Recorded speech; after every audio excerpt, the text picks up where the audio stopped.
TDP అధినేత చంద్రబాబు గారిని రాజకీయంగా ఎదుర్కోలేక జగన్మోహన్ రెడ్డి చంద్రబాబు గారి ఫోన్ని ట్యాప్ చేయించారని, చంద్రబాబు గారి ఫోన్ ట్యాప్ చేయడం కారణం చేత జగన్మోహన్ రెడ్డి టీంలో ఓ కీలక నేత అరెస్ట్ కాబోతున్నారని, ఆయనపై వేటు పడబోతోంది అంటూ కూడా ఒక వార్త ఇప్పుడు సోషల్ మీడియా వేదికగా చక్కర్లు కొడుతున్నటువంటి నేపథ్యంలో ఈ అంశానికి సంబంధించి మనతో మాట్లాడేందుకు ప్రముఖ సీనియర్ జర్నలిస్ట్ దుర్గా వడ్లమాని గారు మనతో ఉన్నారు. మేడంతో మాట్లాడదు.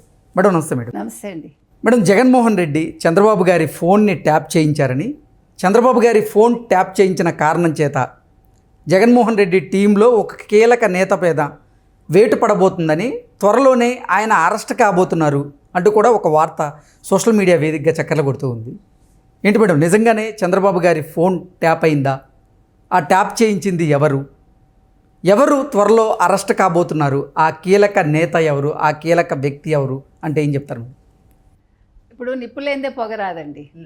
మనకు ఆల్రెడీ ఇక్కడ అదే నడుస్తోంది. ఇప్పుడు కరెక్ట్గా ఎన్నికల ముందు తెలంగాణలో ఏం చేశారు? బీఆర్ఎస్ ప్రభుత్వం, బీఆర్ఎస్లోని కీలక నేతలు మొత్తం 3 పోలీస్ అధికారులు ట్యాప్ చేయించారు. ఇప్పుడు ఆ ప్రభాకర్ రావు అన్న ఆయన భయపడి వెనక్కి వచ్చారో వస్తారో ఏదో జరిగింది. ఇక్కడ మొత్తం అందరివి ట్యాప్ చేసి వాళ్ళు డబ్బులు కూడా పంపకాలు జరిగాయి, వాళ్ళని బ్లాక్మెయిల్ చేసి అని విన్నాం. ఇంకొక విషయం ఏంటంటే, కేసీఆర్ గారిని తీసుకుంటే మనం, కేసీఆర్ గారి 10 ఏళ్ల పాలనలో మొదట 5 ఏళ్ళు కొంతవరకు పర్వాలేదు. ఆయన వచ్చిందే ఉద్యమం నేపథ్యంలో వచ్చారు కాబట్టి అంతవరకు ఓకే. రెండో టర్మ్ ఆయన ఏం చేశారో మనందరికీ తెలుసు. భూ కబ్జాలు ఇవి అవి, అసలు రాష్ట్రం అతలాకుతలం అయిపోయింది. ఆ దురహంకారం ఇంకా ఆయన దిగలేదు. ఆ తర్వాత అసలు యాక్చువల్గా 2019లో ఒక్క ఛాన్స్తో జగన్మోహన్ రెడ్డి వచ్చినప్పుడు జగన్మోహన్ రెడ్డికి అన్ని విధాలుగా సహాయపడింది ఒక రకంగా కేసీఆర్. మీకు గుర్తుంటే అప్పుడు 1000 కోట్లు ఎంతో పంపించారని, తర్వాత ఈ నాగార్జున సాగర్ది ఇది అదేదో పగలగొట్టించి అవన్నీ కూడా మనం అంటే ప్రత్యక్షంగా పరోక్షంగా చాలా సహాయం చేశారు అంటూ కూడా గతంలో కొన్ని వార్తలు వచ్చాయి మనకి. ఎందుకంటే కేసీఆర్ వచ్చింది తెలుగుదేశం నుంచి, ఓకే, వచ్చినా కూడా నాయకుడు అవ్వాలనుకున్నాడు, అయ్యాడు. ఈరోజు 10 ఏళ్ళు అయిపోయింది, ఇంట్లో ఉన్నాడు ఆయన. ఇక్కడ ఇప్పుడు మళ్ళా సేమ్ అదే విధానంలో జగన్మోహన్ రెడ్డికి ఏమైనా హెల్ప్ చేయాలనుకుంటున్నాడేమో ఆయన. అంటే ఇప్పుడు నెగ్గడు అని ఒక ఇంటెలిజెన్స్ రిపోర్ట్ వచ్చింది కాబట్టి ఇక్కడ ఎలాగ పోయాడు ఆయన. ఆంధ్ర వాళ్ళని తిట్టి మళ్ళీ ఆంధ్ర వాళ్ళకి, అంటే జగన్మోహన్ రెడ్డికి హెల్ప్ చేశాడు ఆయన. ఆయన చివరి వరకు ఆంధ్ర వాళ్ళని తిడుతూనే ఉన్నాడు కదా. ఆంధ్ర వాళ్ళ దగ్గర బెనిఫిట్లు పొంది డబ్బులంతా దండుకుని ఆంధ్ర వాళ్ళని తిట్టాడు. ఇప్పుడు మళ్ళీ జగన్మోహన్ రెడ్డికి హెల్ప్ చేద్దామని చూస్తున్నాడు ఆయన. ఎందుకని? ఎలాగ తను పోయాడు, కనీసం తన శిష్యుడైనా ఉంటే బాగుంటుందని. కనీసం కొన్ని పనులు అవుతాయి. కానీ ఇప్పుడు మీరు చెప్పినట్టుగా మీకు గుర్తుంటే ఇంటెలిజెంట్ చీఫ్ అప్పుడు ఏబి వెంకటేశ్వరరావు గారు అప్పుడు ఉన్నారు కదా. అంటే చంద్రబాబు గారి హయాంలో చేసిన ఆయన మీద ఇట్లాగే ఇజ్రాయెల్ నుంచి తీసుకొచ్చాడు ఆయన, ఎక్విప్మెంట్స్ ఇజ్రాయెల్ నుంచి వచ్చింది అని చెప్పి ఆయన మీద చాలా అంటే ఇలా నిందలు మోపబడితే ఆయన గట్టిగా నిలబడి, ఆయనకి అపాయింట్మెంట్ ఇవ్వకపోయినా కూడా కూర్చుని వెయిట్ చేసి ఆయన తన మీద ఎటువంటి తప్పు లేదని ప్రూవ్ చేసుకున్నాడు ఆయన, ఏబి వెంకటేశ్వరరావు గారు. కానీ ఇక్కడ పరిస్థితి అలా లేదు. ఎందుకంటే చంద్రబాబు నాయుడుకి ఇట్లాంటివి అవసరం లేదు ఆయనకి. ఇప్పుడు ఆయన ఏదున్నా కూడా నేరుగా నిజాయితీగా మాట్లాడతాడు, చేస్తాడు. ఆయన ఏదైనా ఉంటే మంచి చేశారు తప్ప చెడు ఎవరికి చేయలే. బట్ జగన్మోహన్ రెడ్డి గారు తీసుకుంటే సామదాన భేద దండోపాయాలు అన్నీ వాడతాడు ఆయన. ఫస్ట్ మామూలుగా ఉన్నట్టుంటాడు, మనం చూస్తే అబ్బా ఎంత అమాయకంగా ఉన్నాడు అనుకుంటారు. కానీ ఆ అమాయకత్వం వెనకాల ఉండే ఆ క్రూకెడ్నెస్ అనేది ఉంటుంది చూడండి, అది ఎంత దూరం అయినా తీసుకెళ్తుంది ఒక మనిషిని. ఇప్పుడు ఆయన ఓడిపోతానని ఒక భయం వచ్చింది ఆయనకి. ఆ భయంలో what to do, what next అనే దానికి ఇది ఒక తార్కాణం అనమాట. అంటే ఎలాగా గెలవాలి, ఏం చేయాలి, దానికి మనం ఎటువంటి మార్గాల్లో వెళ్ళాలి అనుకుంటే అప్పుడు ఈ ఫోన్ ట్యాపింగ్. అప్పుడు కూడా కేసీఆర్ గారు దాంట్లో వాళ్ళు ఫోన్ ట్యాప్ చేసి వాళ్ళ ఏ రకంగా వాళ్ళ వ్యూహాలు ఉన్నాయి. రేవంత్ రెడ్డి ఇంటి దగ్గరే పెట్టించాడంటే చూడండి, అంటే ఎంత భయపడి ఉంటాడు ఆయన రేవంత్ రెడ్డికి. పైకి బింకాలు బీరాలు పలికినా కూడా బింకంగా ఉండి, బట్ మనసులో ఎంత భయపడ్డాడు ఆయన. సేమ్ అదే సిచ్యువేషన్ ఈరోజు ఇక్కడ వచ్చింది. అందుకని ఇప్పుడు చంద్రబాబు నాయుడు గారిది, లోకేష్ గారిది, వాళ్ళ ఫ్యామిలీది ఇంతకంటే దరిద్రం ఇంకోటి ఉందండి అసలు. సేమ్ ఇజ్రాయెల్ టెక్నాలజీని ఉపయోగించి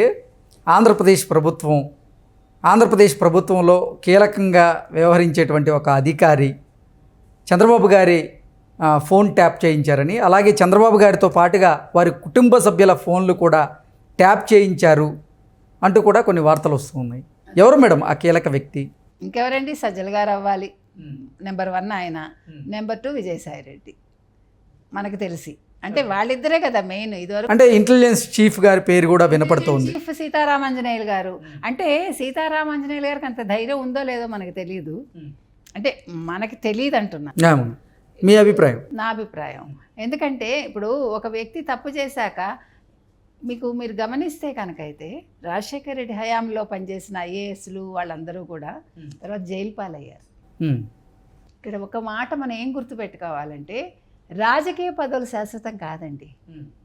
వీళ్ళు ఉంటారు, పోతారు, తప్పు చేసి జైలుకి వెళ్తారు, లేకపోతే ఇంట్లో ఉంటారు, తిమ్మిని బెమ్మిని చేసుకుంటారు. బట్ బ్యూరోక్రాట్స్కి అది కుదరదు. నువ్వు నీ ఉద్యోగ ధర్మాన్ని నువ్వు సక్రమంగా నిర్వర్తించుకోవాలి, అవునా కాదా? లేదంటే నువ్వు జైలుకి వెళ్తావు. అప్పుడు నువ్వేమవుతావు? నా ఘర్కా నా ఘాట్కా. అంటే అక్కడ పదవి ఉండదు, నీ ఉద్యోగము ఉండదు. నువ్వు బ్యూరోక్రాట్స్ మెంటాలిటీ ఎట్లా ఉంటుంది? వాడు చదువుకున్న వ్యక్తి అతను. సో వాళ్ళు ఇవి తట్టుకోలేరు ఇలాంటివి. సంఘంలో మనకి అపప్రద వచ్చింది అనుకోండి, ఒక బ్యూరోక్రాట్ తట్టుకోలేరు. రాజకీయ నాయకుడికి అవి నిత్యం ఉండేవే. మనం నిజంగా మనం చేదరించుకున్నా కూడా మళ్ళీ మన దగ్గరికి వచ్చి ఓటు అడుగుతాడు ఇంటికి వచ్చి, అవునా కాదా? But these people they can't do. But why? వీళ్ళందరూ ఎందుకు ఈ ట్రాప్లో పడుతున్నారు? రాజకీయ నాయకుల ట్రాప్లో వీళ్ళు పడి వీళ్ళ జీవితాలు నాశనం చేసుకుంటున్నారండి. వీళ్ళది ఆలోచించాలి. ఇప్పుడు ఒక సిఎస్ అయినా, ఒక డీజీపీ అయినా, లేదు ఇప్పుడు ఇక్కడ ఇంటెలిజెంట్ ఆయన ఎవరు, ఇంటెలిజెంట్ చీఫ్ సీతారామాంజనేయులు గారైనా వీళ్ళు ఆలోచించుకోవాలి. ఇది పైవాడు చెప్పాడని చేస్తే, ఇప్పుడు సజ్జల చెప్పారు అనుకుందాం మనం, ఇప్పుడు సజ్జలే వెనకాల బ్రెయిన్ ఉండొచ్చు. సజ్జల చెప్పినందువల్ల నష్టపోయేది ఎవడు? రేపొద్దున సజ్జలకేం కాదు, because he doesn't have any position. అంటే ఊరికి చెప్పుకోవడానికి పొజిషన్ తప్ప, he's not a government employee. But whereas he's a chief. గతంలో కూడా చూసాం, కొంతమంది రాజకీయ నాయకుల వల్ల కొంతమంది ఐఏఎస్లు జైలుకి వెళ్ళాల్సిన పరిస్థితులు కూడా మనం చూసాం. సో అదే పరిస్థితి రాకుండా ఉండాలంటే వాళ్ళ విధులు ఏదైతే ఉంటాయో ఆ విధిని సక్రమంగా నిర్వర్తించాల్సిన అవసరం ఉందంటారా? తప్పకుండానండి. ఇప్పుడు వాళ్ళు ఒక్కటి మర్చిపోకూడదు, నేను రాష్ట్రానికి ఐఏఎస్ ఆఫీసర్ని, వాళ్ళు కేంద్రం నుంచి వచ్చిన సర్వీసులు వాళ్ళు కూడా ఉంటారు, ఇది యూపీఎస్సీ నుంచి వస్తారు వీళ్ళందరూ. సో వాళ్ళు ఒక భారతదేశానికి సంబంధించిన వాళ్ళు, భారతదేశం నుంచి ఒక్కొక్క రాష్ట్రానికి వస్తారు. అంటే అవసరాన్ని బట్టి పంపిస్తారు కదా. పంపించినప్పుడు వాళ్ళు ప్రజలకి రిప్రజెంటేటివ్స్. ఇప్పుడు రాజకీయ నాయకులు వేరు, వాళ్ళ ఉద్యోగం కాదు అది. But he is having a job, he is holding a job. So he is accountable to his ఉన్నతాధికారులకి. ఆ రకంగా చూసుకుంటే ఒక ప్రైమ్ మినిస్టర్కి అనుకుందాం మనం, అంటే ఆ హైరార్కీలో. సో వాళ్ళు ఒక ఉన్నత స్థానంలో ఉన్న వ్యక్తులు ఆ రకంగా చేయడం చాలా అసహ్యంగా ఉంటుందండి. వాళ్ళు ఆలోచించుకోవాలి దీని గురించి. ఎందుకు నేను ఇలా ఎందుకంటే ఇప్పుడు వాళ్ళు ఏం బాగుంటున్నారండి? ఇప్పుడు మహా అయితే నీకు కొంత భూమి రావచ్చు, కొన్ని ఎకరాల భూమి తెచ్చుకుంటావు, ఒక ఇల్లు తెచ్చుకుంటావు, దానివల్ల కలిసి వచ్చేదేంటి? మనిషికి మంచి పేరే జీవితకాలం ఉంటుందండి. మనం చచ్చిపోయాక మిగిలేదు కూడా మంచి పేరే. ఈ ఆస్తులు ఎవడో అనుభవిస్తాడు, అది మర్చిపోకూడదు బ్యూరోక్రాట్స్ అందరూ. సో ఇప్పుడు ఈ ఇంటెలిజెంట్ చీఫ్ అయినా లేకపోతే మరొకరైనా వాళ్ళు ఇది దృష్టిలో పెట్టుకుని, ఒళ్ళు దగ్గర పెట్టుకుని వాళ్ళ డ్యూటీ వాళ్ళు చేస్తే ఇటువంటి విషయాల్లో తలదూర్చరండి. ఇప్పుడు దీనివల్ల ఎంత అసహ్యం అండి అది. అసలు పక్క వ్యక్తి మాటలు మనం వినడం అనేది అంతకంట అసలు ఒక నేరం ఇంకోటి లేదండి. It's a criminal. ఇప్పుడు భార్యాభర్తలు ఒకళ్ళ ఫోన్ ఒకళ్ళు వినడానికి మనం ఒప్పుకోం. ఇప్పుడు నా ఫోన్ మా వారు తీస్తే I won't accept unless without my permission. అటువంటిది మనం ఎన్నో మాట్లాడుకుంటాం. ఇప్పుడు ఫ్రెండ్స్తో మాట్లాడుకుంటాము, హస్బెండ్ అండ్ వైఫ్ మాట్లాడుకుంటారు, పిల్లలు మాట్లాడుకుంటారు, స్నేహితులు మాట్లాడుకుంటారు, ఎన్నో రకాలు మాట్లాడుకుంటామండి. మంచి మాట్లాడుకుంటాం, చెడు మాట్లాడుకుంటాం, తిట్టుకుంటాం. అది వినే హక్కు మనకు లేదు. అది వీళ్ళందరూ మర్చిపోతున్నారు. అది చాలా తప్పండి. అది చాలా పెద్ద క్రైమ్. అది దీనికి తప్పకుండా శిక్ష పడాలండి. ఎవరిని వదలకూడదు. మీరు ఇవాళ వినుంటే కేటీఆర్ ఏమన్నాడు తెలుసా మీకు? మీరు మీడియా వాళ్ళు ఫోన్ ట్యాపింగ్ల మీద కాదండి దృష్టి పెట్టాల్సింది, నీళ్లు రావట్లేదు, వాటర్ ట్యాంక్స్లో నీళ్ళు తెచ్చుకుంటున్నారు, ట్యాంకర్లో నీళ్ళు వస్తున్నాయని. ట్యాంకర్లో నీళ్ళు ఎక్కడ రావట్లేదండి చాలా ఏరియాల్లో. ఇదివరకు 2 రోజులకి నీళ్ళు వస్తే ఇప్పుడు రోజు విడిచి రోజు వస్తున్నాయి. కాబట్టి ఫోన్ ట్యాపింగ్ అనేది క్రైము, దాని మీద దృష్టి పెట్టద్దని చెప్పడానికి కేటీఆర్కి ఎటువంటి హక్కు లేదండి. ఒక సాధారణ పౌరురాలుగా నేను అడిగేది, ఇక్కడైనా న్యాయం జరగాలి. ఇక్కడ ఎవరి ఫోన్లో అయితే ట్యాప్ చేశారో ఆ ట్యాప్ చేసిన వ్యక్తుల్ని ఇక్కడ కూడా శిక్షించాలి. అదేవిధంగా అక్కడ ఎవరైతే పట్టుబడ్డారో వాళ్ళని తీవ్రంగా శిక్షించాలండి ఆంధ్రప్రదేశ్లో కూడా. Okay madam, thank you so much.